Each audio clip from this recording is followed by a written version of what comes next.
Hello and welcome back. My name is Chris and this is my channel What the Chris, where half the time even I don't know what's going on. We are once again playing the game Dagon, which is based off of the H.P. Lovecraft's short story of the same name.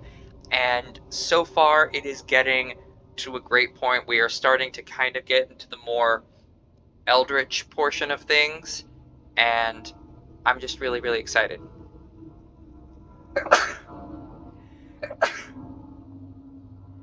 And, I'm really, you know what? Let's just get into it. Let's continue.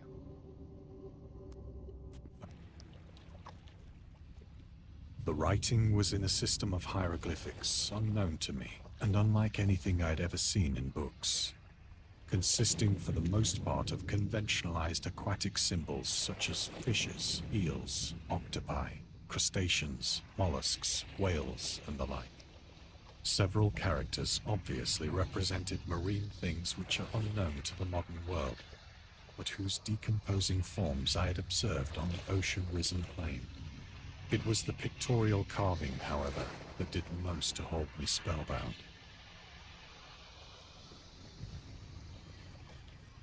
I think that Dagon is kind of the earliest form, like imagery that we had that would become Cthulhu. So let's see. Dagon contains many themes and storytelling methods that Lovecraft developed in his later works, such as telling the story through carvings at the mountain, and journals and character notes, islands emerging from the ocean, or fictional beings and deities based on real events and mythologies. Ooh. It also considered the origin, the popular Cthulhu mythos. I was right. Some of Lovecraft's other stories also conclude in a manner similar to Dagon, but let's skip the details in order not to spoil the ending. Yes, please. Alright, we are very close to this ending, so. Plainly visible across the intervening water, on account of their enormous size, were an array of bas-reliefs whose subjects would have excited the envy of a Doré. I think that these things were supposed to depict men, at least a certain sort of men, though the creatures were shown disporting like fishes in the waters of some marine grotto, or paying homage at some monolithic shrine which appeared to be under the waves as well. Of their faces and forms I dare not speak in detail, for the mere remembrance makes me grow faint. Grotesque beyond the imagination of a Poe or a Bulwer. They were damnably human in general outline, despite webbed hands and feet, shockingly wide and flabby lips, glassy, bulging eyes, and other features less pleasant to recall. Curiously enough, they seemed to have been chiseled badly out of proportion with their seeming background. For one of the creatures was shown in the act of killing a whale, represented as but little larger than himself. I remarked, as I say, their grotesqueness and strange size, but in a moment decided that they were merely the imaginary gods of some primitive fishing or seafaring tribe. Some tribe whose last descendant had perished years before the first ancestor at the pit down when the wonderful man was born. This is so cool. Alright. Awestruck at this unexpected glimpse into a past beyond the conception of the most daring anthropologist, I stood musing whilst the moon cast queer reflections on the silent channel before me. Then, suddenly, I saw it. With only a slight churning to mark its rise to the surface, the thing slid into view above the dark waters.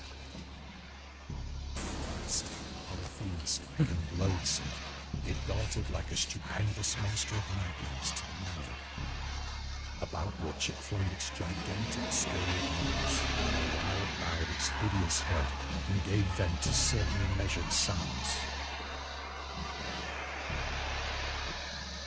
I think I know of my frantic ascent of the slope-bound cliff, and of my delirious journey back to the stranded boat.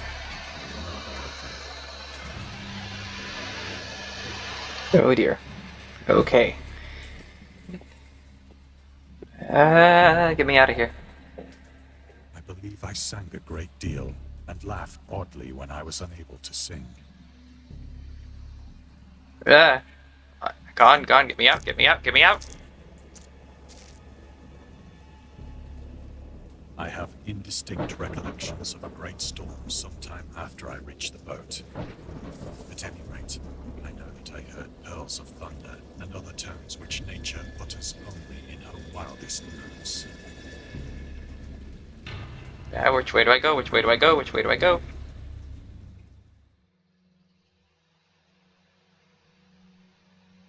When I came out of the shadows, I was in a Sorry. brought thither by the captain of the American ship which had picked up my boat in mid-ocean. In my delirium, I had said much, but found that my words had been given scant attention. Of any land upheaval in the Pacific, my rescuers knew nothing, nor did I deem it necessary to insist upon a thing which I knew they could not believe. Ooh, what's this? Lovecraft was a prominent figure in the world of amateur journalism. In 1915, he had started publishing his own journal called The Conservative, which included political and social commentary, poetry, short stories, and literary criticism written by him and other authors. Howard was a skilled wordsmith, but he also took criticisms to heart, which resulted in his decision to step away from writing poetry and concentrate on weird fiction again. For the first time since his teenage years, Dagon, published in 1919, is one of the short stories written during that period. In this example excerpt from The Conservative, the master of horror fiction explains his attitude towards warfare and the idea of world peace. Why any sane human being can believe in the possibility of universal peace is more than the conservative can fathom. Should the entire civilized war agree simultaneously to disarm one or more nations would undoubtedly retain secret armaments and at the proper time take advantage of their more altruistic and less astute contemporaries in a wild career of conquest against unarmed victims. No country is, or ever can be, above warfare until the basic impulses of the human animal shall have miraculously changed. Such a positive guy. Alright. That's creepy. Once I sought out a celebrated ethnologist and amused him with peculiar questions regarding the ancient Philistine legend of Dagon, the fish god. Ooh. Dagon was the main deity of the Philistines, worshipped throughout the Middle East as the ancient god of fertility and crops. In Hebrew, the word Dagon was common noun for grain. The rulers of Akkad, Mesopotamia, chose him as the patron saint of their war conquests. He also appeared as judge of the dead in an Assyrian poem and an underworld prisoner warder in one of the Babylonian texts.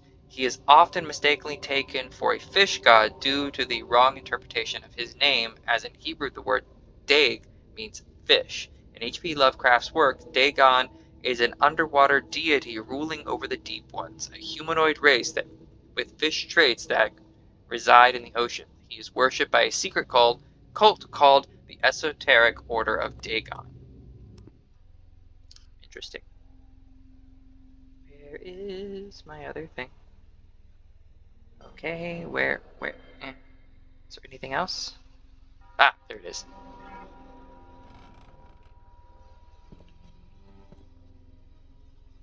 But soon perceiving that he was hopelessly conventional, I did not press my inquiries.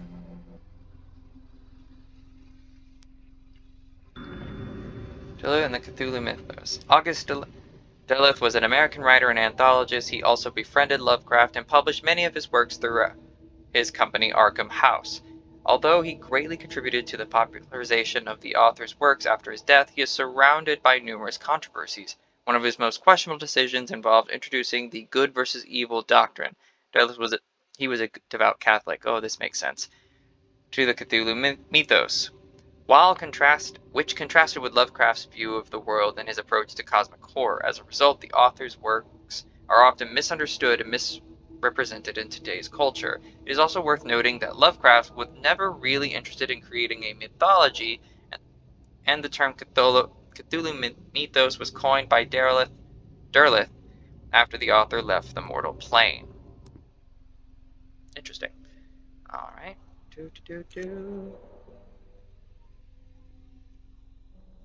Sorry, this video is going to be a little longer, given that I want to finish it in this one.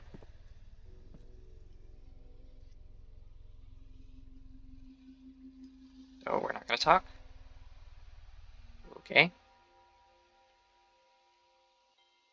What's going on? I feel like this is more maddening than what we were dealing with. Sorry. Then why did we come over here?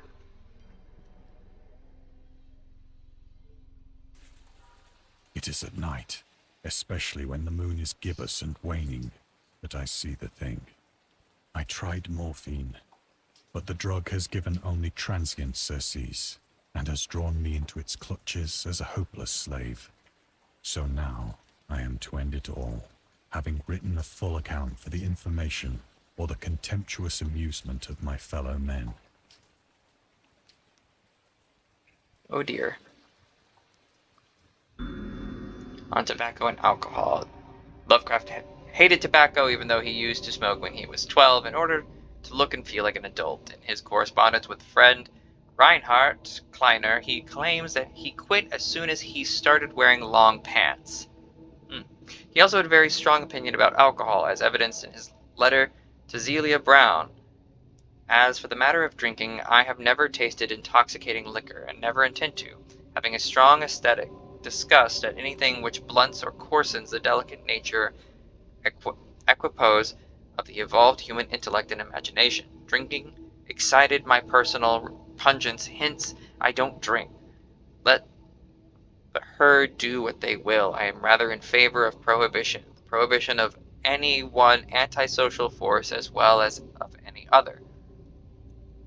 He just seems like a stick in the mud. For a man who wrote such things, he seems like a stick in the mud. Alright. Let's end it, I guess.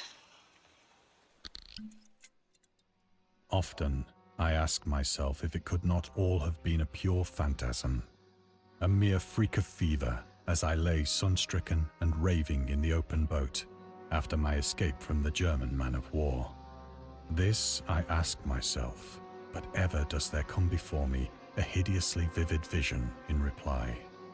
I cannot think of the deep sea without shuddering at the nameless things that may at this very moment be crawling and floundering on its slimy bed, worshipping their ancient stone idols and carving their own detestable likenesses on submarine obelisks of water-soaked granite. I dream of a day when they may rise above the billows to drag down into their reeking talons the remnants of puny, war-exhausted mankind. Of a day when the land shall sink and the dark ocean shall ascend amidst universal pandemonium. Oh dear.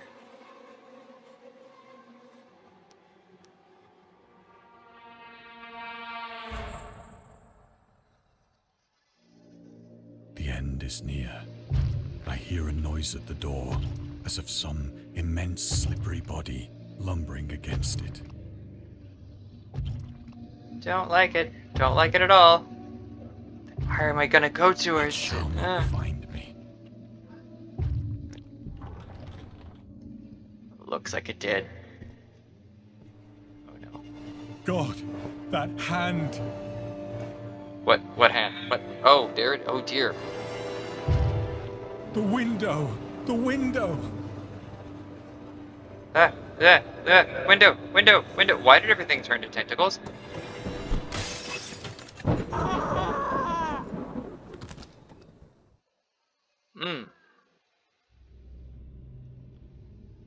Well, that was really, really cool. I loved it. It was great.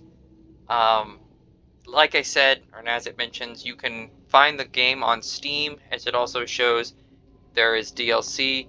The Little Glass Bottle is actually the first story that Lovecraft wrote.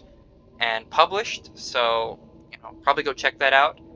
But yeah, this was really, really cool. I kind of want to go read the actual story again. And who knows, maybe you might be inspired to become a little bit of a Lovecraft fan yourself. Well, again, thank you for watching. Sorry this one was a little bit long, but yeah, if you enjoyed it, please like, subscribe, interact, let me know. And I hope you'll join me again next time. Thanks for watching. Bye.